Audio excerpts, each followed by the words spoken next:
adalah ilmu, dan yang terakhir adalah sebutan dalam Tuhan yang sediawan. Dan patut ini kita usahakan kelar waktu pada malam hari ini. Mudah-mudahan malam ini kita selesaikan pahala kita masuk kepada sholat. Baik teman-teman dan kedua, yang pertama kita akan membahas tentang masalah kufai, yaitu mengusap kufai sepatu. Itu merupakan kebiasaan Rasulullah SAW ketika berwudu, yaitu beliau hanya bukan saja ketika berwudu mengusap kufnya atau alas kakinya atau sepatunya. Bagaimana caranya?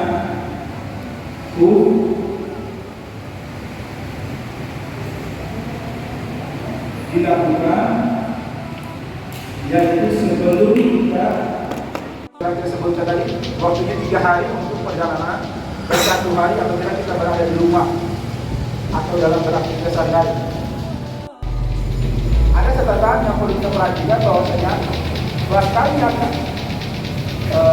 syariat sunnah kita mengusap sepatu kita itu tidak serta-merta membatalkan wudu.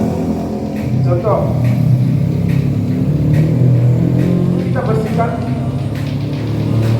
atau bersuci berwudu, setelah itu mengenakan sepatu kita. Tiba-tiba kita waktunya belum berakhir dan wudu kita belum batal. Tiba-tiba kita buka sepatu kita, buka kaos kaki kita, kemudian kita sholat. Maka ketika kita buka sepatu kita, kaos kaki kita, itu yang batal wudunya saja. Sunnah kita mengusap mata kaki saja, bukan batal wudunya. Wudunya tetap berlaku. Inilah yang dimaksud batalnya tadi menyapu permukaan sepatu tadi. Mungkin secara penjelasan secara singkat kita akan lanjutkan dengan sesi pertanyaan. Yang topik yang kedua yang kita bahas hari ini adalah tentang mandi besar. Mandi besar atau disebut juga dengan mandi wajib atau mandi bagi orang yang junub. Yang pertama, hal-hal yang mewajibkan kita mandi besar. Yang pertama, keluarnya mandi. Keluarnya mandi di sini disertai dengan syahwat. Selain itu, misalkan orang sakit atau dalam keadaan kedinginan dan lain sebagainya, kecuali dengan syahwat dan mimpi, itu wajib. Selain keduanya, niat mensucikan diri daripada janabah. Dia untuk yang kami saja, yaitu yang biasa. Artinya apa? Ketika kita menunjukkan badan saja tanpa melakukan cara-cara yang dilakukan oleh Rasulullah SAW, itu telah cukup. Ya, memenuhi kriteria mandi wajib. Apa saja kriteria mandi wajib? Kita akan jelaskan. Jadi ini di sini Syekh menjelaskan hukumnya mandi wajib itu wajibnya. Karena ada mandi wajib tidak mengingat bahwa kita harus besar. Apa saja kriterianya, apakah cara mandi wajib? Inilah yang dijelaskan dalam hadis. Yang pertama adalah membersihkan kedua telapak tangan. Membersihkan kedua telapak tangan yang dulu atau masuk sekali. Sering amalkan Rasulullah SAW saat mandi atau saat berwudu. Dia sebelum mengambil air, beliau tangan dulu baru mulai berwudu. Yang kedua, kemaluan dengan tangan. Yang ketiga,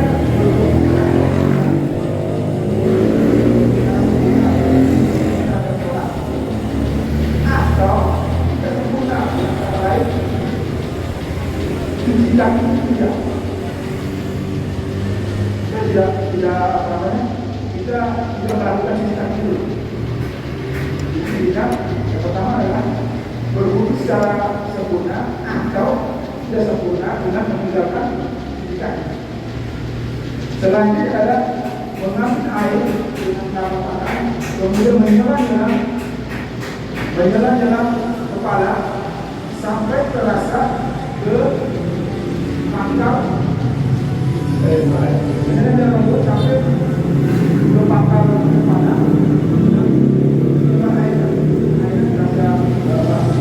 Harus kita dulu dengan atau diambil dari air di sini 3 kali. Setelah itu baru kemudian dilakukan dengan menyiram kepala dengan air, kemudian menyiramkan sudah sekujur tubuh, baru terakhir. Kalau tadi sudah sempurna wudhunya, maka yang terakhir tidak perlu lagi yaitu basuh kaki tidak perlu lagi. Tapi kalau misalnya kita akhir kalau basuh kaki, maka perlu dilakukan lagi. Paham? Bukan bisa sekarang.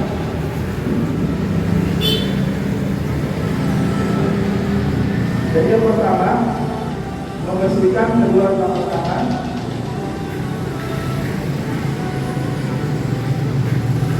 Membersihkan kedua telapak tangan. Yang kedua, membersihkan kemaluan dengan tangan kiri. Dan yang ketiga, berwudu. Berwudu seperti wudunya sholat. Nah, ya, berwudu seperti sholat. Atau tidak perlu membasuh kaki. Yang ini di sini mengambil air dengan telapak tangan, kemudian menyelam-nyelam ke kepala.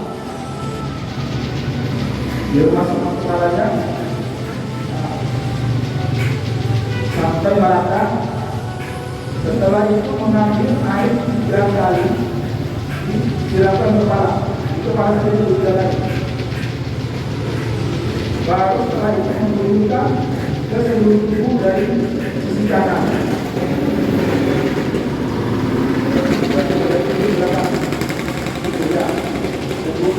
Baru berlari. Ya, itu. Bagi yang tidak melakukan yang besar sempurna, yang tidak dilakukan kali, maka yang terakhir adalah kakinya. Yang masuk kakinya terakhir. Seperti itu cara yang Rasulullah SAW contohkan dalam mandi wajib.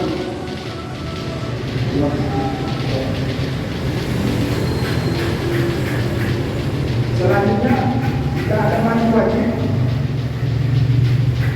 maka mandi yang disunahkan. Apa saja yang disunahkan? Mandi dijalankan.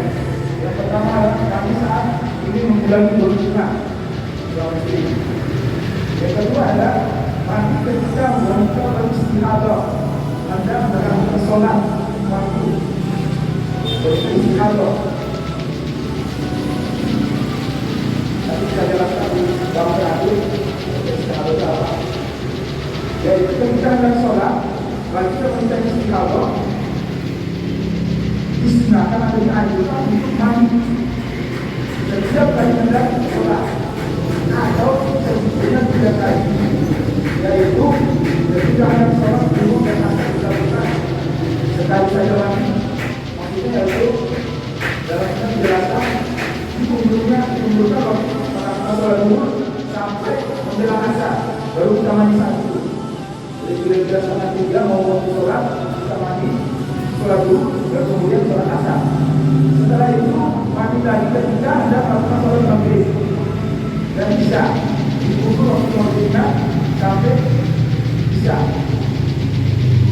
Kalau kita waktunya bisa jam 8, karena kita maghrib itu hampir menjelang isya itu. Dan kemudian dianjurkan juga mandi sebelum subuh. Bagi wanita yang istihadah, kita mandi. Yang ketiga mandi setelah siuman dari pingsan. Bagi orang yang pingsan setelah siuman, maka dilanjutkan oleh disunahkan untuk mandi. Yang keempat, mandi setelah mengumpulkan orang musyrik. Ketika ada teman sejawat kita meninggal, kita mengumpulkan dari 3 orang kafir, maka kita dilanjutkan mandi. Dilanjutkan. Dan tadi pada mandi untuk sholat Jumat, sholat hari raya dan hari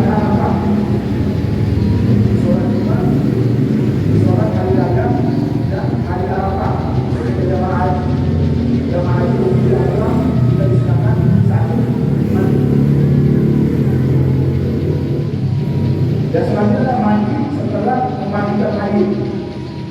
Ya, orang-orang yang bertugas untuk mandi mayit. Jika dilalui dijelaskan juga orang yang mengusung jenazah itu disunahkan berwudu. Kalau orang yang memandikan mayit disunahkan, berarti disunahkan dari yang untuk mandi. Kemudian mandi untuk dirawat umroh maupun haji. Saya belajar mandi saat hendak masuk kota Mekah. Ini semua ada hadisnya dan terakhir ini termasuk yang dilakukan Umar ketika hendak masuk Mekah. Beliau berpikiran di sekitar Mekah untuk berarti mandi dari keesokannya dia masuk ke Mekah. Itu yang berkaitan dengan mandi wajib. Topik yang keempat adalah tayamum. Apa itu tayamum? Tayamum adalah bersuci dari hadas dengan menggunakan debu dan permukaan bumi, baik yang terdapat debu ataupun tidak. Kepalanya adalah sa'idah. Maka yang kamu sa'idah qariban dan apa disebutkan, maka bertayamumlah kamu menggunakan sa'id. Itu permukaan tanah atau yang kata lain debu yang terlibat. Jadi intinya setiap permukaan bumi apa saja, batu, kayu, tembok, bahkan para ulama membolehkan tembok,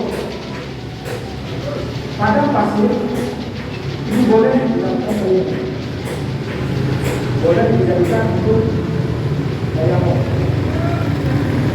Selanjutnya kapan tayamum diperbolehkan? Kapan kita diperbolehkan untuk melakukan tayamum? Tayamum itu diperbolehkan dalam dua kondisi.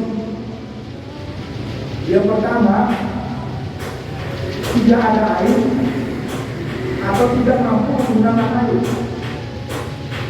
atau dalam istilah tidak bisa menggunakan air. Tidak bisa menggunakan air itu mengandung pengertian dua pengertian. Tidak ada air dan tidak bisa menggunakan air, baik itu sakit atau apabila khawatir ada keburukan yang akan terjadi jika kita menggunakan air. Jadi ada dua sebabnya. Sebabnya itu sama sekali tidak ada air. Sebab yang kedua ada air, tapi kita khawatir menggunakan air itu jadi sakit atau kita khawatir akan menjadi sakit dengan menggunakan air. Jadi kayak mungkin teman-teman semata tidak ada air, tetapi tidak mampu menggunakan air seperti itu.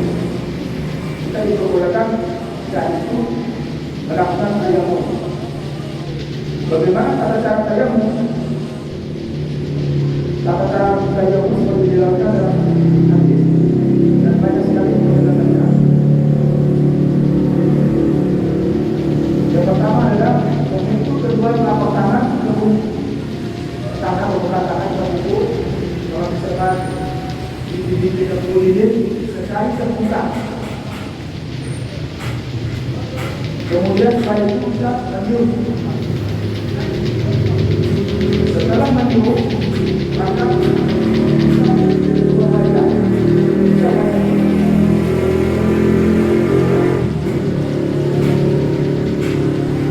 Kemudian terakhir mengusap telapak kedua telapak tangan. Dan ini hanya dilakukan sekali saja, tidak perlu dan tidak pernah dilakukan 3 kali. Jadi dilakukan sekali saja, yaitu pertama adalah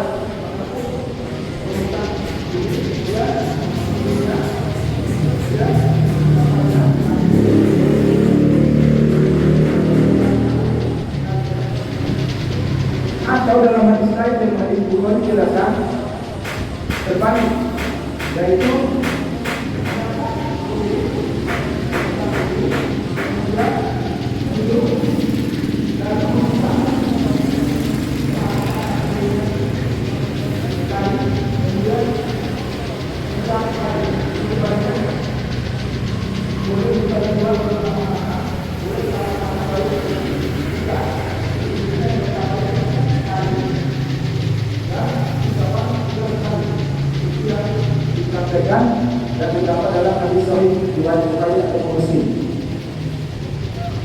Dan mengusap tangan itu hanya sampai ke telapak tangan saja, bukan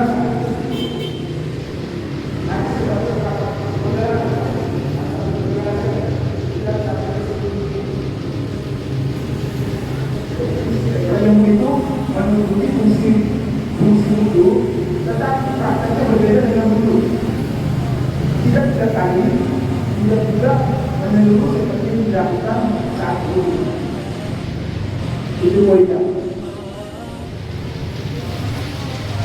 Yang terakhir adalah pemahaman 9 tentang haid, nifas, dan istihadah. Sebetulnya ada beberapa macam darah dalam Islam, khususnya tentang perempuan itu. Tapi yang pokok itu ada 3 ini kita bahas: haid, nifas, dan istihadah. Haid itu apa? Haid adalah darah yang sudah masuk di tengah-tengah kaum wanita, darah yang keluar bersifat siklus, bersiklus. Kemudian tidak ada syarat minimal maupun maksimalnya. Jadi beda-beda apakah 5 hari, 10 hari, atau lebih dari itu, lebih kurang dari itu. Tidak ada syarat. Dan bisa mengatakan harus 3 hari, harus minimal 5 hari, dan maksimal 15 hari, tidak ada. Pokoknya haid bagi wanita yang maklum dirasakannya itulah yang disebut haid. Sedangkan nifas adalah darah yang keluar pada wanita saat melahirkan dan setelah melahirkan, dan itu punya batas waktu yang sama 10 hari. Jadi kalau bisa berhenti, tetap dia disunahkan 2 hari, dalam kita bukan oleh saya menunggu sampai 40 hari. Itu nifas. Sedangkan istihadah itu darah yang beda dari keduanya. Apa yang dari istihadah? Adalah darah penyakit yang keluar pada wanita. Ini ada istilahnya menorrhagia, di luar waktu haid atau bersambung dengan haid dan nifas. Jadi ada 2 keadaan tentang darah istihadah itu. Yang pertama, dia keluar sendiri. Kalau keluar sendiri, kita pasti ketahuan, perempuan itu tahu. Bukan haid, bukan nifas, juga ada keluar darah, maka itulah disebut darah haid, darah istihadah. Yang jadi masalah apabila dia keluar beriringan atau bersambungan dengan darah haid atau nifas. Nah, ketika ini terjadi, maka akan dilihat dari beberapa perkara. Yang pertama adalah lihat dari jenis darahnya. Kalau wanita punya malu bahwa darah haid itu adalah merah dan keruh, kita utama. Nah, kalau darah istihadah itu merah cerah. Jenisnya seperti itu berbeda. Kemudian lihat sudah apa tidak kebiasaan wanita itu. Jika memang tidak biasa wanita itu datang haidnya minimal 5 hari dan maksimal 10 hari, datang maksimal itu atau minimal 5 hari atau 10 hari saja, maka selepas itu maka sudah dipastikan adalah darah istihadah.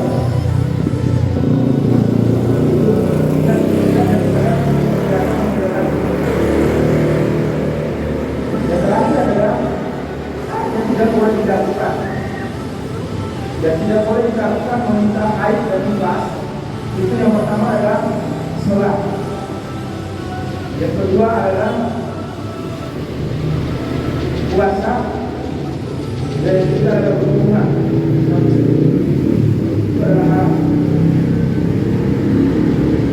Bagi puasa tidak diwajibkan mengakuinya. Bagi wanita diwajib mengakuinya. Tetapi puasa, sholat itu tidak sama sekali diwajibkan. Atau bahkan dianjurkan pun tidak. Buat dari haid tidak perlu dan sholatnya sama sekali. Tidak ada ketentuan dari Rasulullah SAW. Kemudian yang berbeda adalah istihadah. Istihadah tidak memiliki larangan apapun seperti yang dilakukan saat haid atau tidak. Dia bebas melakukan apa saja, ibadah apa saja, disebutkan tadi yaitu apabila sudah sholat maka dia dianjurkan atau disunahkan untuk mandi sebelum sholat fardu. Kita telah jelaskan tadi kalau misalkan dia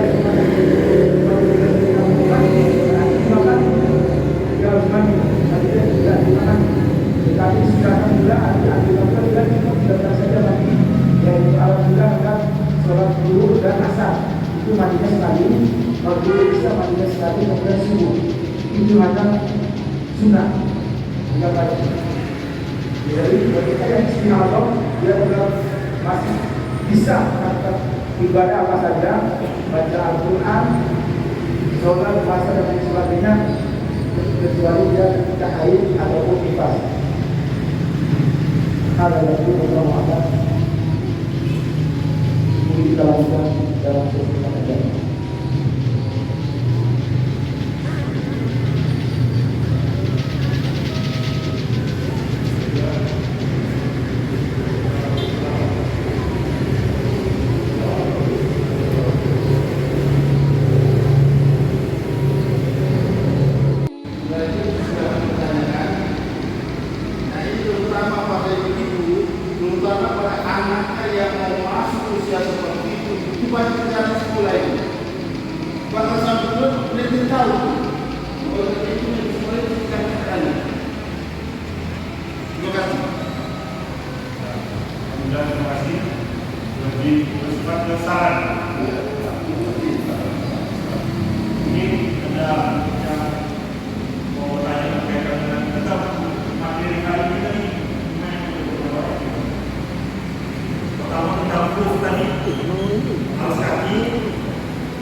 Yang kedua adalah bagaimana sendiri berlaku atau berlakukan apabila dua kondisikan ini tidak ada air atau tidak menggunakan air. Selama kriteria yang tidak dipenuhi dan kita masih membutuhkan untuk menggunakan air walaupun yang nanti berlaku karena itu adalah salah pertama berpengaruh menggunakan air. Nanti mungkin ada pilihan yang wajib untuk menolong. Di waktu pertama tetap